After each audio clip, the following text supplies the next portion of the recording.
அப்பா மற்றும் மகன் என இரண்டு வேடங்களில் மிரட்டி இருக்கிறார் விஜய்.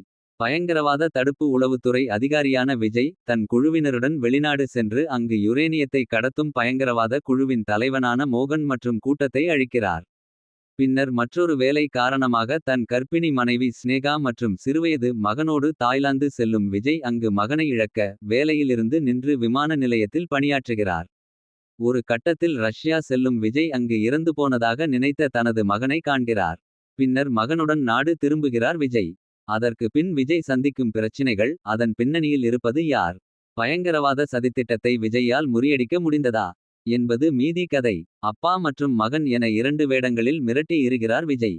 சென்டிமெண்ட், காதல், நடனம் என அனைத்திலும் நடிப்பை கொட்டி தெறிக்க விட்டிருக்கிறார். மோகன் வித்தியாசமான வில்லத்தனத்தில் மிரட்டி இருக்கிறார்.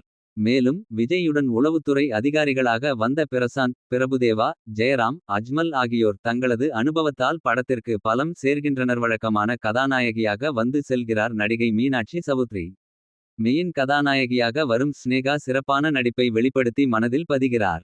பிரேம்ஜி, யோகி பாபு ஆகியோர் தியேட்டரில் சிரிப்பலையை உண்டாக்குகின்றனர். லைலா, கணேஷ், வைபவ், ஆகாஷ் அரவிந்த், அஜய், பார்வதி நாயர், யுகேந்திரன், சிவா, சுப்பு பஞ்சு, அஜ்ராஜ், அபியுக்தா ஆகியோர் கொஞ்சம் நேரம் திரையில் வந்திருந்தாலும் சிறப்பான நடிப்பை வெளிப்படுத்தினர். திரிஷா, சிவகார்த்திகேயன் ஆகியோரின் திடீர் வருகை ரசிகர்களை மகிழ்விக்கிறது. தொழில்நுட்பத்தில் வரும் விஜயகாந்த் இன்னும் கொஞ்சம் வந்திருக்கலாமே என ஏக்கம் கொள்ள வைக்கிறார். யுவன் சங்கர் ராஜாவின் பின்னணி இசை மிக சிறப்பாக அமைந்து இப்படத்தை பெரும் வெற்றி படமாக மாற்ற பெரும் பங்கு வகித்திருக்கிறது. இளையராஜாவின் பழைய பாடல்களை அங்கங்கே ஒலிக்கச் செய்து இருப்பது ரசிக்க வைக்கிறது. யூகிக்கும்படியான காட்சிகள், லாஜிக் மீறல்கள் படத்தின் பலகீனம்.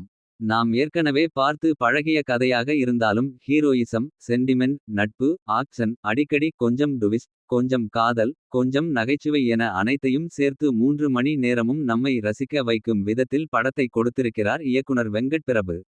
இந்த தகவல் பிடித்திருந்தால் சேனலை சப்ஸ்கிரைப் செய்யவும்.